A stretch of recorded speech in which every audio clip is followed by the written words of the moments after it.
Xiaomi তাদের নতুন Redmi Turbo 5 Max মডেলটি 29 জানুয়ারি 2026 চীনে লঞ্চ করেছে।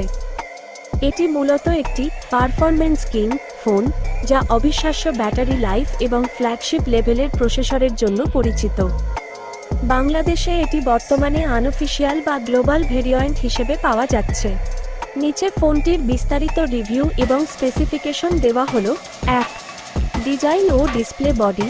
ফোনটিতে রয়েছে সিএনসি মেটাল ফ্রেম এবং ফাইবার গ্লাস ব্যাক প্যানেল। এর লুক অনেকটা প্রিমিয়াম এবং এটি হাতে ধরলে বেশ মজবুত মনে হয়। এটি IP69K রেটেড, যা একে ধুলোবালি এবং উচ্চ চাপের পানির জেট থেকেও সুরক্ষা দেয়। ডিসপ্লে 6.83 ইঞ্চির বড় 1.5K অ্যামোলেড ডিসপ্লে। এতে আছে 120 হার্জ রিফ্রেশ রেট এবং 3500 নিটস পিক ব্রাইটনেস, যা কড়া রোদেও স্ক্রিন পরিষ্কার দেখতে সাহায্য করে।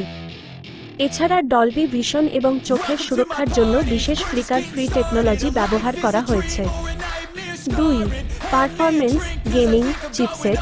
এটি বিশ্বের প্রথম ফোন যাতে মিডিয়াটেক ডাইমেনসিটি 9500 3 ন্যানোমিটার প্রসেসর ব্যবহার করা হয়েছে। এর AnTuTu স্কোর প্রায় 36 লাখের উপরে, যা বর্তমানে স্ন্যাপড্রাগন 8 জেন 5 এর কাছাকাছি পারফরম্যান্স দেয়। র্যাম ও storage 12 GB 16 GB LPDDR5X RAM এবং 256 জিবি 512 জিবি 1 TB UFS 4.1 স্টোরেজ। গেমিংয়ের জন্য এতে আইস কুলিং সিস্টেম দেওয়া হয়েছে যাতে ফোন গরম না হয়। 3. ব্যাটারি ও চার্জিং। সবচেয়ে বড় আকর্ষণ ব্যাটারি। ফোনটির সবচেয়ে বড় চমক হলো এর বিশাল ব্যাটারি। সাধারণ ব্যবহারে এটি 3 দিন এবং হেভি গেমিংয়েও টানা 10-11 ঘন্টা ব্যাকআপ দিতে সক্ষম। চার্জিং 100 ওয়াটের ফাস্ট চার্জিং। ব্যাটারি বিশাল হলেও এটি মাত্র 1 ঘন্টার মধ্যে ফুল চার্জ হয়ে যায়। এছাড়াও 27 ওয়াটের রিভার্স চার্জিং সুবিধা আছে, যার মাধ্যমে আপনি অন্য কোনো চার্জ দিতে পারবেন। 4. Camera main camera 50 megapixel Sony LYT 600 sensor সাথে OIS অপটিক্যাল ইমেজ স্ট্যাবিলাইজেশন।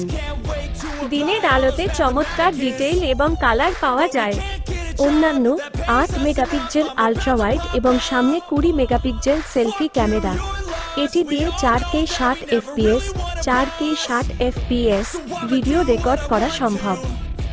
ভালো এবং মন্দ দিক। ভালো দিক মন্দ দিক। ব্যাটারি অবিশ্বাস্য ব্যাকআপ। ফোনটি ওজনে একটু বেশি 219 গ্রাম।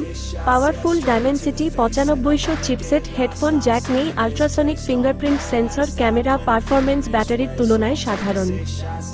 IP69K পানি ও ধুলোবালি নিরোধক। বাংলাদেশে দাম সম্ভাব্য। চীনে এর দাম প্রায় 2499 ইউয়ান থেকে শুরু।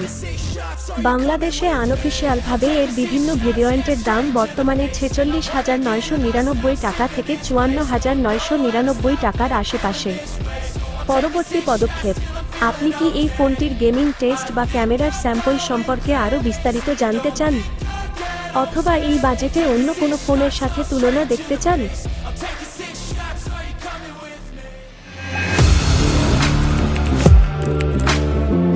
Audio Jungle.